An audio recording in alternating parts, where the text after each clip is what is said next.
Hi tears, எல்லோரும் எப்படி இருக்கீங்க? நல்லா இருக்கீங்களா? நான் வந்து பார்த்திங்கன்னா ஒரு 45 நாளில் ஒரு 7 கேஜி பக்கமாக நான் வந்து வெயிட் லாஸ் பண்ணியிருக்கேன்.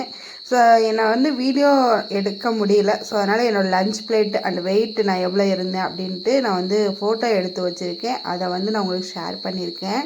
நிறைய பேர் வந்து ஏன் வீடியோ போடல அப்படின்லாம் கேட்டுட்ருக்கீங்க. ஒரு பர்சனல் இஷ்யூஸ்னால தான் என்னால் போட முடியல. இனிமேல் நான் கண்டிப்பாக வந்து டெய்லியும் வந்து அப்டேட் பண்ண ட்ரை பண்ணுறேன்.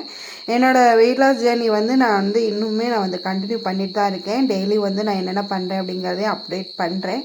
லாங் வீடியோவாக போடலாமா இல்லை ஷார்ட்ஸ் வீடியோவாக போடலாமா அப்படின்றத நீங்களே சொல்லுங்கள்.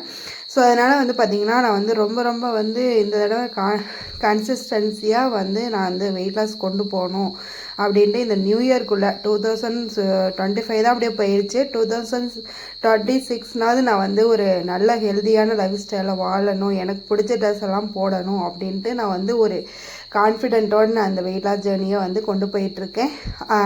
சரி, November 1 new year weight loss சேலஞ்சும் ஸ்டார்ட் பண்ணலாம் அப்படின்ட்டு இருக்கேன். யார் யார் வந்து இந்த வெயிட் லாஸ் சேலஞ்சில் அப்படின்னு ஸ்டார்ட் பண்ண போகிறீங்க அப்படின்றதையும் கமெண்ட் பண்ணுங்கள் உங்கள் வெயிட்டோட சேர்த்து. இப்போ எத்தனை நாளாக வந்து வெயிட் லாஸில் யாராவது இருக்கீங்களா அப்படின்றதையும் மறக்காமல் கமெண்ட் பண்ணுங்கள். எனக்கு யூஸ்ஃபுல்லாக இருக்கும், சின்ன மோட்டிவேஷனாகவும் இருக்கும். Tata, bye bye.